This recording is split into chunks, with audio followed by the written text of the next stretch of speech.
Hello and welcome back to the Doctor Who Marathon. I'm your host McEdam, and today we'll be talking about the second episode of the TV spin-off of Doctor Who Class, The Coach with the Dragon Tattoo. Written by Patrick Ness and is directed by Ed Balzaghetti. Sorry, I'm completely butchering that name.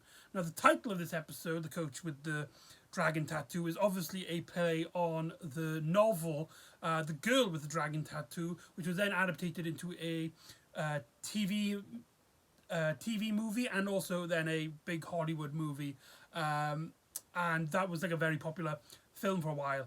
I actually haven't seen any adaptations of The Girl with the Dragon Tattoo, so I don't know if this takes inspiration from them or if it's just the title, because originally this episode was originally titled, I think it was Skinned or Shattered or something like that. It was called something else before it was retitled with this, and we would find this happening with most, if not every episode of Class. Now this episode the second episode focused mainly on one in particular character. For those of you who have watched my previous video, I have stated that Class is a kind of series which, instead of it being in more of a collective group of characters, it's more like the characters taken in turns on who's the main character for each week, for each in particular episode. With this episode being mainly focused on Ram, played by Fadi El Said, who, if you remember in the last episode, had very traumatic experience in that episode at the very end of the story. And though he wasn't actually a really big deep cut in that story, it actually this episode actually deals with something which is quite unique for Doctor Who. For you see, Ram is a character who has suffered a great deal due to these alien incursions, these alien adventures.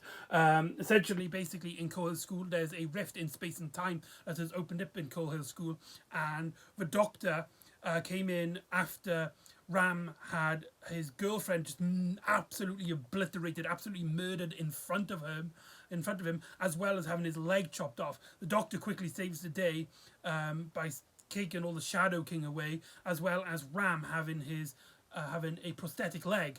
However, he is somebody who is interested in his sports, mainly football, and he really is the kind of character who kind of pushes himself, as well as his family and his teachers, particularly his PE teacher, Coach Dawson, played by Ben Peel, who is the coach with the dragon tattoo. And basically he's kind of pushed himself forward, and he's not really part of the crew, of the Class crew yet. He's much more distant to the rest of the characters. He doesn't really consider them friends at all, with the exception of Tanya. I say they're friends. It's mainly that he kind of gets her to do his homework at this point in stage, to help him with his homework. It's not until this episode, by the end of this episode, that Ram and Tanya become friends. And so, right off the bat, I think this episode is 100 times better than the last episode. Sure, some of our main characters, mainly April, who is supposed to be like the main character of the Class. She was supposed to be the main protagonist. She kind of really has nothing here. We do learn a little bit more about her in terms of her as a character. We learn that she has a very distant relationship with her father. And as well, she does have a interest into this supernatural and in this world. Charlie, I can't think of a thing that he does in this episode apart from humor. His boyfriend, Mandeas, doesn't actually appear in this episode at all. I think this is the only time he doesn't appear in a Class episode. I could be wrong, but he's not in this episode at all, leaving really our main characters being Ram, Tanya, who we learn a lot more in this episode, as well as Miss Quill, who has her own little subplot in this story, which we'll get into. And what I think which makes this episode much more better than the first episode, and it is probably a better start off for a pilot episode, is that it does actually focus on Ram. However, I do understand why this episode is the second. It's mainly to deal with the aftermath of the Doctor. Maybe how a class should be introduced was in an episode of Doctor Who, and we should have seen these ramifications, what happened to the side effects of that happening in then the class series as a whole. This should have been the first episode of a spin-off to this main series, but that is, of course, not what happened. But I do really like this aspect of this character. I really do like Ram here. He's somebody who's very cold, he's very pushy, and I know a lot of people might turn off after I say this, but this story does deal with toxic masculinity with his coach. There's some really just like out of place, I say out of place, but really like disgusting attitude with the coach, Coach Dawson. The first time we introduced her, he did appear in the last episode, but here he is essentially the main villain, which is an issue which we'll get onto in a bit. But essentially, there's a scene at the start that basically sets up his whole character, where one of his, I can't remember, like a support teacher or something, was telling him, it's like, be safe on Ram, you know, he's dealing through a lot, and, you know, his girlfriend has gone missing. To which the coach is like, I'm not his counsellor, I'm his coach to school, and if he doesn't pick up, I'm will kicking him off the football team, as well as being extremely harsh towards him, and it's just like, you're a massive pain in my ass.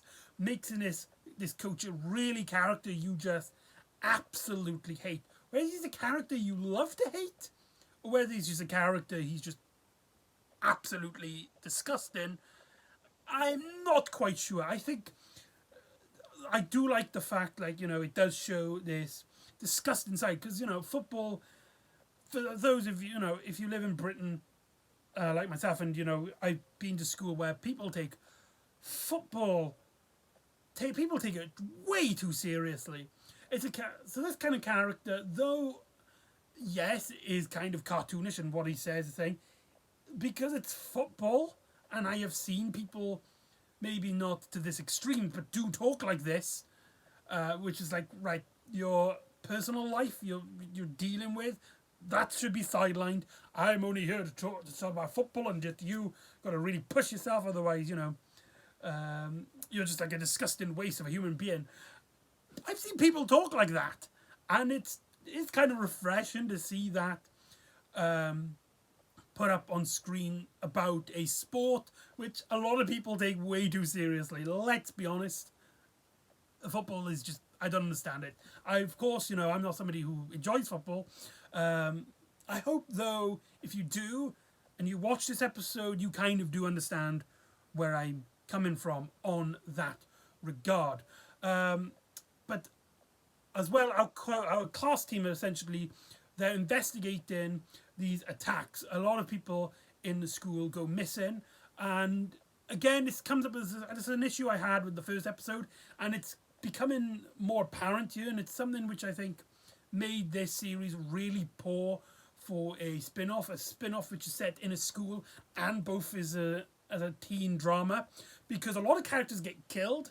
Essentially, there's this giant dragon that gets coming in and out of the portal, who are led to believe is this tattoo has become sentient on Coach Dawson's body. By the way, you see some nudity in this episode. Why? I don't understand. Like, it's not even like the nudity is necessary. It's just really strange. Like, you could have just have him with his shirt off and you can see the tattoo, but no, we're actually like introduced to the tattoo with the dragon's face near his buttocks, and it's like a close-up on it. It's really strange. But yeah, so our class is investigating, or at least most of our class are investigating this. Mainly April and Charlie, they're investigating these the missing people, as we do notice that some people are going missing, as well as Ram witnessing one of these attacks by this dragon entity. A creature comes out and it actually kills I think she's a dinner lady or a cleaner, and he keeps having flashbacks to his girlfriend being absolutely murdered in front of him. In fact, he's like covered in blood before, as well as he does witness a mutilated body in the changing rooms early on in the episode, and you do really see that effect on him, and you do really see that struggle in the character, which makes him a really great case study for this episode. I really enjoy episodes which are case studies for our characters.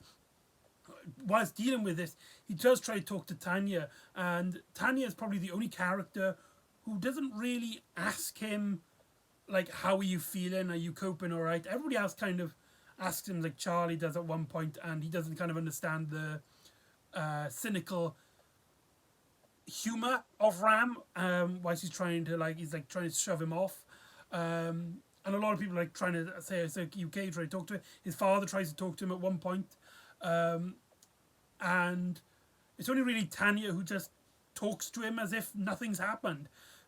But he kind of feels this, he knows this, and he talks to Tanya and is just like, why aren't you asking me? And then she basically, we will learn about her, which will be important in the next episode of Class, is that she lost her father at a young age, and she kind of knows where he's coming from in terms of feeling, and she knows that, it's a horrible feeling, and you don't really want to talk about it, you don't really think about it, and that opening up that experience of telling someone how you feel and coping with it doesn't come until actually like later on, after the grieving period, where her and her brothers talked about the death of her father, and she explains this to Ram, and Ram kind of processes this, as well as him struggling in this football with his leg, as well as the trauma. The leg is a sci-fi shortcut, shall we say, to the idea that he isn't coping, he's struggling because of his traumatic event. But I will say, the shots on his legs, the shot of his prosthetic leg was like, it's transparent, and you see the gears and the switches inside turning and stuff. It's a really cool effect. Absolutely enjoyed it. I've really talked about like the main meat of the story. There's nothing really much to it. This story, I forgot to mention, I did say in the last episode, couldn't remember if he returned in in the series. He does. The teacher that actually appeared in Doctor Who first, who is the headmaster, Armitage, played by Nigel Betts. He a character who appeared in The Caretakers and Into the Dalek. Well, he actually reprises his role in the last episode, and he reprises his episode here. And this actually has a very important aspect to the Doctor Who chronology, as he dies in this story. He gets absolutely like massacred. He gets torn, ripped apart. That was a shock. That was a massive shock. You can't say this series doesn't take risks. Like, I know he was just a side character, and nobody really cared that he died or not. If we're gonna be honest, he wasn't a big character. He never had any important big role. But it's just surprising to have a character we know from Doctor Who just get him absolutely murdered in the way that he did. There's also the subplot with Miss Quill, essentially, because she's a very obstructive and not a very good teacher, as we see throughout this episode and in the last episode. Basically, there's this investigator here, this guy who doesn't talk, and he's very clean. She points out his clothes are very clean, and his glasses aren't like real glasses; they're fake and stuff. And hers basically, she has a subplot where it's mainly where the humor of the story comes in, where she is trying to investigate this guy and is trying to protect the rest of the crew, because she is basically enslaved because of the thing in her head to look after Charlie. I've explained in my previous video about Class what her deal is, and so she basically has to try and protect our school kids from other threats. And it's also here that we get to start learning about the story arc of the series. I do really like the humor of these scenes. Like when she just runs up to him, she just throws the book out of his hand and is just like, "Who are you? Who are you?" And it cuts then to the next scene of her, she's getting told off by Armitage. Some really great humour here, and especially when he writes down. I don't think he can talk, so Miss Quill is asking him like, what does he want, and he writes down "you," and then she just snogs him. It's just like, I'm fine. I just need some like human connection or something. And then it's later revealed that he's a robot after being killed by one of the dragons. So yeah, that was a kind of that was really funny. All of our team basically work out that, with the exception of Miss Quill, shall we say, work out that Coach Dawson is actually has something to do with it, and as Ram remembers the dragon with his tattoo. And the story comes to conclusion when Dawson, he basically tells him his plan and how he's doing all this, and Ram basically has to tell his dragon, you can't let him control you. You can't let that grief, that misery control you. And then basically offers himself because he doesn't care anymore. But he goes into this detailed speech about this is the new reality. This is how it's going to have to be from now on. You can either take control and try and get it to work, or you can just stuck in this misery forever. It's a really great concept, a really great idea. I do feel like the episode left this speech a little bit too late. It just felt like he was dealing through all his trauma, all of this, and it's like, right, okay, we got to finish up the episode. Okay, so now he's basically now learned like what he needs to learn from this one speech, and then the problem, shall we say, resolves itself. And by the end of the episode, there's a great scene where Tanya is talking to Ram about that moment. It's like, you weren't gonna let the dragon kill you, would you? And Ram kind of is like, I can't remember if he gives a proper response or not, but he makes it ambiguous on whether he would have let it die or let it kill him or not. Or at least he highly suggests that he does. So he's still in a sort of depressed mode. I just think for this story, that speech came a bit too later, and it could have focused a little bit more on him as a character, which really bums down the episode. But overall, this episode, I think, is actually a massive step up. And if this was the first episode of Class, I think I would have actually recommended it. I think I would have actually pushed forward for this series to be not a fan favourite, but at least something worth watching. And there's a lot of great stuff here, a lot of great meat to dig your teeth in, with some really surprising moments, some really funny moments, some really hard-hitting drama. I think mainly because it is focusing on one, maybe two main characters, leaving everyone else to really supporting roles, which does mean the class as a group doesn't feel necessary at this point. It does kind of fail in that regard, because the rest of the characters, except for our two real main ones, as well as our villain, kind of get nothing to do, with only really one of them getting a subplot, which is more for humorous effect. Also, I forgot to mention, Miss Quill is looking at the machinery, and one of the machinery said created by the government, the governor, or something like that. The evil corporation, which will go into more depth in later episodes of Class. And so, yeah, I actually really enjoyed this episode. I had a lot of fun with it. I do feel like it was a bit short. This could have easily been a two-parter, and we would have gotten something special with it. It doesn't have any groundbreaking directing style. It did feel kind of flat, with the exceptions of a few scenes. But overall, I thought it was a really good time. Highly enjoyed it. Actually kind of recommend it.